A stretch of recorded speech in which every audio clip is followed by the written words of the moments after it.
Tamil Nadu Kerala assembly ఎన్నికల ఫలితాలపై ఉత్కంఠ నెలకొంది. తమిళనాడులో త్రిముఖ పోరు ఉండగా కేరళలో అధికార మార్పు ఖాయంగా కనిపిస్తోంది. మరోసారి డీఎంకే అధికారం నిలబెట్టుకుంటుందని ఎగ్జిట్ పోల్స్ అంచనా వేశాయి. అటు కేరళలో యూడీఎఫ్ గెలుస్తుందని జోస్యం చెప్పాయి సర్వే సంస్థలు. అసోం, పుదుచ్చేరిలో ఎన్డీఏ కూటమి కొనసాగనున్నట్లు తెలుస్తోంది.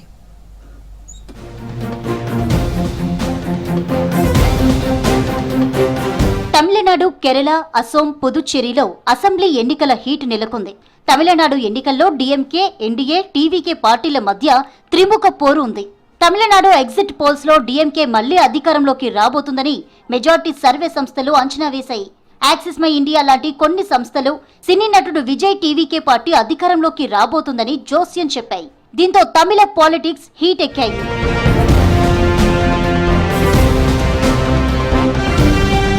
తమిళనాడు అసెంబ్లీ ఎన్నికల్లో రికార్డు స్థాయిలో పోలింగ్ నమోదైంది. గతంలో ఎన్నడూ లేనంతగా 34% పైగా ఓటింగ్ జరిగింది. తమిళనాడులో మొత్తం 234 సీట్లుండగా మ్యాజిక్ ఫిగర్ 118గా ఉంది. 2021 అసెంబ్లీ ఎన్నికల్లో డీఎంకే 133 స్థానాల్లో విజయం సాధించి సింగిల్ లార్జెస్ట్ పార్టీగా నిలిచింది. ఏఐడీఎంకే 66, కాంగ్రెస్ 18, పీఎంకే పార్టీ 5 సీట్లలో విజయం సాధించాయి.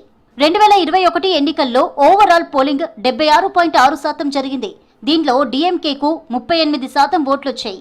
ఏఐడీఎంకేకు 33.5%, కాంగ్రెస్కు 4.3%, పీఎంకే పార్టీకి 3.8% ఓట్ షేరింగ్ వచ్చింది. ఈసారి భారీ పోలింగ్ నమోదు కావడంతో తమకే కలిసొస్తుందని అన్ని పార్టీలు భావిస్తున్నాయి.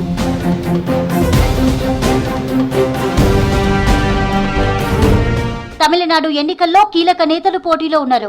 కొలత్తూరు నుంచి డీఎంకే చీఫ్ సీఎం స్టాలిన్ పోటీ చేస్తున్నారు. కొలత్తూరు నియోజకవర్గం నుంచి 2011లో తొలిసారి పోటీ చేసిన స్టాలిన్ 2016, 2021 ఎన్నికల్లోనూ విజయం సాధించారు.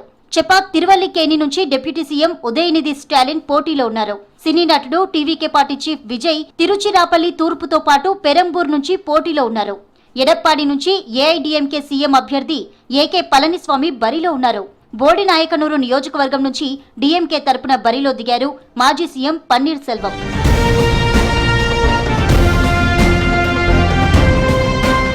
కేరళ అసెంబ్లీ ఎన్నికలను దేశమంతా ఆసక్తిగా ఎదురుచూస్తోంది. రాష్ట్రంలో 10 ఏళ్లుగా అధికారంలో ఉన్న ఎల్డీఎఫ్ కు ఈసారి నిరాశే మిగలనున్నట్లు తెలుస్తోంది. ఇప్పటికే వెలువడిన అన్ని ఎగ్జిట్ పోల్స్ లో యూడీఎఫ్ గెలుస్తుందని అంచనా వేశాయి. కేరళలో మొత్తం 140 ఎమ్మెల్యే సీట్లుండగా మెజార్టీ మార్క్ 71గా ఉంది. సింగిల్ ఫేజ్ లో జరిగిన ఎన్నికల్లో 79.7% పోలింగ్ నమోదైంది. కేరళలో 2021 ఎన్నికల్లో 79.1% పోలింగ్ నమోదైంది. గత అసెంబ్లీ ఎన్నికల్లో ఎల్డీఎఫ్ 94, యూడీఎఫ్ 40 సీట్లలో విజయం సాధించాయి.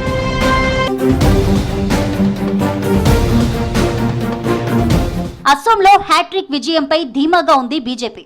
ఎగ్జిట్ పోల్స్ కూడా కాషాయ పార్టీకి అనుకూలంగా వచ్చాయి. అస్సోంలో మొత్తం 126 సీట్లకు ఎన్నికలు నిర్వహించగా రికార్డు స్థాయిలో 85.64% ఓటింగ్ జరిగింది. 2021 అసెంబ్లీ ఎన్నికల్లో బీజేపీ 60 సీట్లలో గెలుపొందింది. కాంగ్రెస్ 29, ఏఐయూడీఎఫ్ 16, ఏజీపీ 9, యూపీపీఎల్ 6 సీట్లలో విజయం సాధించాయి.